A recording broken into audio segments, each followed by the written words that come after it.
बिस्मिल्लाहिर्रहमानिर्रहीम। अस्सलाम वालेकुम। आज का जो टॉपिक है वो हमारा पार्ट 3 का है।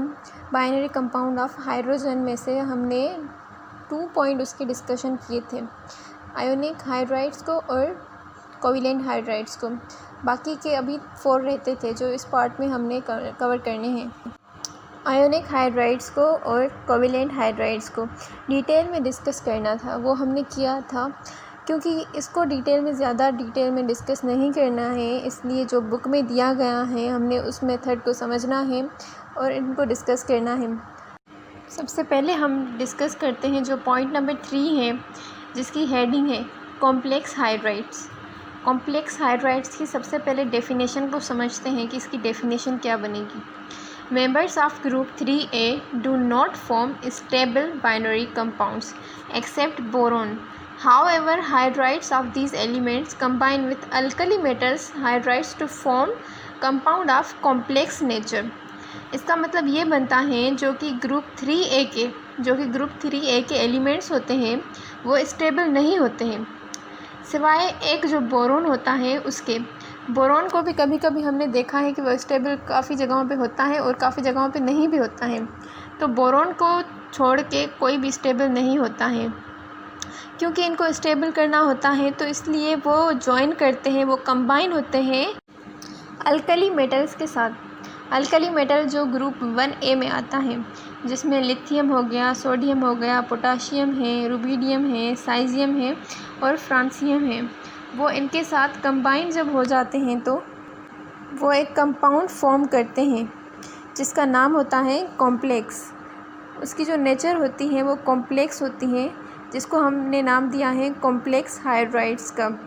क्योंकि जो ग्रुप 3A होता है वो कोवेलेंट होता है और ग्रुप 1A वाला जो होता है वो आयोनिक होता है। जब ये दोनों आपस में मिक्स हो जाते हैं, एक मिक्सचर बनाते हैं, तो उसको नाम दिया जाता है कॉम्प्लेक्स नेचर का, मतलब कॉम्प्लेक्स हाइड्राइड का, जिसकी एग्जांपल है lithium hydride plus aluminium hydride. जब ये दोनों आपस में रिएक्ट करते हैं तो बन जाता है लिथियम एल्युमिनियम हाइड्राइड। ठीक है। अब दूसरी एग्जांपल है sodium hydride plus boron hydride. जब ये दोनों रिएक्ट करते हैं तो बनता है सोडियम बोरोन हाइड्राइड। अब इनके ऊपर जो लिथियम है उसके ऊपर +1 चार्ज होती है और जो एल्युमिनियम है उसके ऊपर चार्ज होती है +3। 1 इसलिए होती है क्योंकि वो ग्रुप 1 से है और इनके ऊपर 3 पॉजिटिव चार्ज इसलिए होती हैं क्योंकि वो ग्रुप 3 से हैं। और हाइड्रोजन के पास क्या हुए, हमारे पास कितने हाइड्रोजन हैं, 4 हाइड्रोजन होते हैं। इसलिए क्योंकि दोनों को मेंटेन करने के लिए हमने ऊपर से -1 लिखना होता है ताकि दोनों मेंटेन हो जाएं, इक्वल हो जाएं। ठीक है। अब एक नोट करने वाली बात ये होती है कि इनका एक जनरल फार्मूला होता है। इनका जो जनरल फार्मूला होता है वो होता है ABH। ए का मतलब ये होता है कि वो यानी ग्रुप 1 से हैं। ठीक है।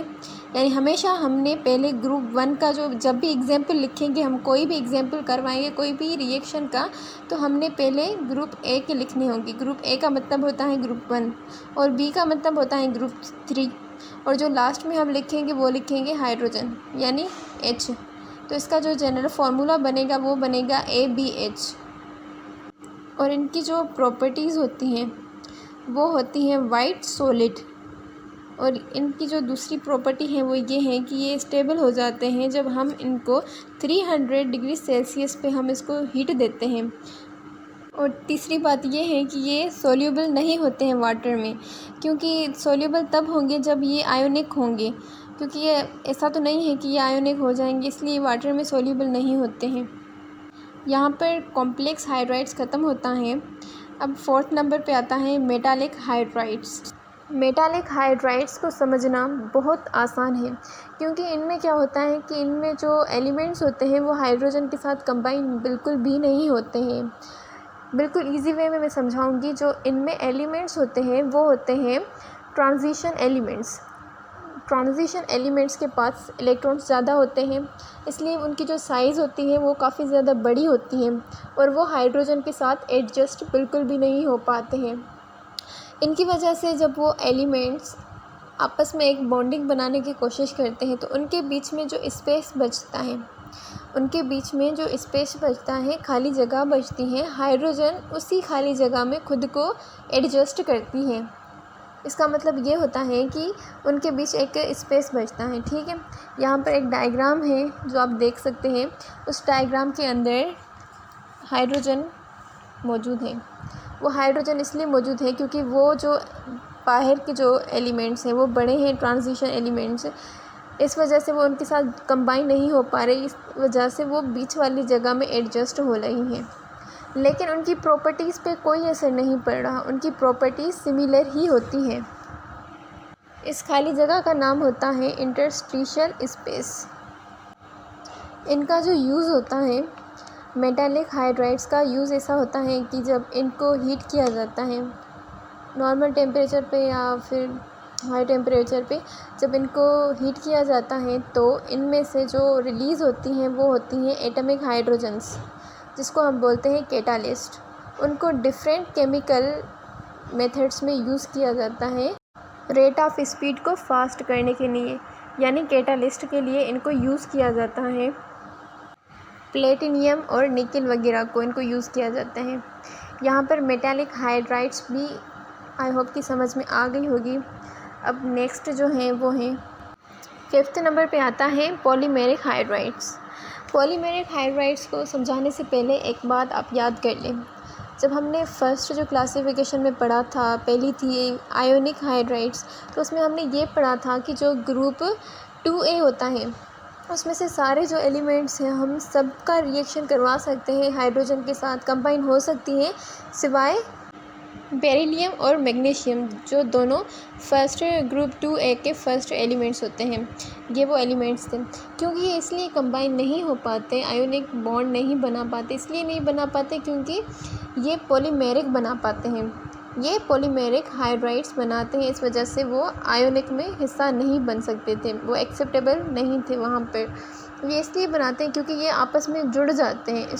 यहाँ पर आप देख सकते हैं स्ट्रक्चर भी बना हुआ है, 2 हाइड्रोजन के साथ एक बेरिलियम है, फिर 2 हाइड्रोजन के साथ एक बेरिलियम है, फिर उसके बाद दूसरा स्ट्रक्चर बना है 2 हाइड्रोजन के साथ एक मैग्नीशियम होता है, फिर 2 हाइड्रोजन, फिर एक मैग्नीशियम। इस तरीके से इनका जो ये स्ट्रक्चर है ये आगे बढ़ता जा रहा है। इसके जो लास्ट में जो एंड है इसमें नीचे लिखा हुआ है एन का मतलब ये है कि अभी ये और बढ़ सकता है, इस वजह से शॉर्ट में लिखा है एन, क्योंकि ज़्यादा बड़ा तो हम बना नहीं सकते, अगर इसको जितना बड़ा किया जाए उतना बड़ा ही हो सकता है। अब जो इसका जो फर्स्ट पार्ट है, जो पहले भी H लिखा हुआ, पहले भी हाइड्रोजन है, नीचे भी हाइड्रोजन है, अब जो फर्स्ट है हाइड्रोजन्स वो क्या है, वो स्ट्रॉन्ग इसका पार्ट है। जैसे ही आगे मूव करता जा रहा है ये वीक होता जा रहा है। ठीक है, और एन इस वजह से लिखा है, ये नोट कर लें आप कि एन की वजह ये है कि क्योंकि ये आगे और बढ़ सकता है। इसको हम बोलते हैं पोटानिक ब्रिज, इसको पोटानिक ब्रिज भी बोला जा सकता है। इनके ऊपर इलेक्ट्रोनेगेटिव चार्ज होती हैं, जो चार्ज कम होती हैं वो होती हैं पॉजिटिव, और जो ज़्यादा होती हैं उसको हम नेगेटिव बोलते हैं। अब जो बेरिलियम है उसके पास चार्ज होती है 1.5, और जो हाइड्रोजन होता है उसके पास चार्ज होती है 2.1। तो मतलब हाइड्रोजन के पास जो चार्ज होगी वो नेगेटिव चार्ज कहलाती है, और जो इलेक्ट्रो चार्ज होती हैं बेरिलियम के पास, मैग्नीशियम के पास, वो होती हैं पॉजिटिव चार्ज। अब लास्ट पॉइंट जो है, लास्ट क्लासिफिकेशन जो थी वो है नंबर 6 बॉर्डर लाइन हाइड्राइड्स। ये बिल्कुल इजी है समझने में, ज़्यादा एफर्ट नहीं लगाना पड़ेगा। बॉर्डर लाइन के जो एलिमेंट्स होते हैं वो होते हैं 1B ग्रुप और 2B ग्रुप से। ठीक है, ये वो मेटल्स होते हैं जो 1B और 2B से होते हैं, 1A और 2A से नहीं होते। ये बात याद रखनी चाहिए। ये ज्वाइन होते हैं हाइड्रोजन के साथ। ठीक है, और कुछ जो एलिमेंट्स होते हैं वो 3A में से भी होते हैं, कुछ एलिमेंट्स मतलब जैसे कि इंडियम और थैलियम। ठीक है, ये ज्वाइन करते हैं हाइड्रोजन के साथ। जब ये हाइड्रोजन के साथ ज्वाइन करेंगे तो जो हमारे पास कंपाउंड बन के आ जाएगा उसको हम बोलते हैं बॉर्डर लाइन हाइड्राइड्स। क्योंकि ये जो एलिमेंट्स होते हैं इनकी जो प्रॉपर्टीज़ होती हैं, खासियत होती हैं, वो कुछ मेटालिक से मिलती है, मेटालिक हाइड्राइड से मिलती है, और कुछ मिलती है कोवैलेंट हाइड्राइड से। इस वजह से इनको नाम दिया गया है बॉर्डर लाइन हाइड्राइड्स का, क्योंकि इनकी जो प्रॉपर्टीज़ हैं वो इन दोनों से मिलती हैं। जैसे कि मैंने पहले रिपीट किया, मेटालिक हाइड्राइड्स और कोवेलेंट हाइड्राइड्स से। यहाँ पर 2.5 एंड होता है। Thank you for watching the video. I hope कि कॉन्सेप्ट समझ में आ गया होगा। मैंने 1 बाय 1 क्लियर करके समझाने की पूरी कोशिश की है। पार्ट 1 में मैंने सिर्फ आयोनिक को डिस्कस किया था और बाइनरी कंपाउंड ऑफ हाइड्रोजन को हमने डिटेल से डिस्कस किया था। पार्ट 2 में हमने कोवेलेंट हाइड्राइड्स को डिस्कस किया था। इस वीडियो के अंदर बाकी जो 4 रही हुई क्लासिफिकेशन थी उसको हमने समझाने की पूरी कोशिश की। आई होप समझ में आ गई होगी। Thank you for watching the video.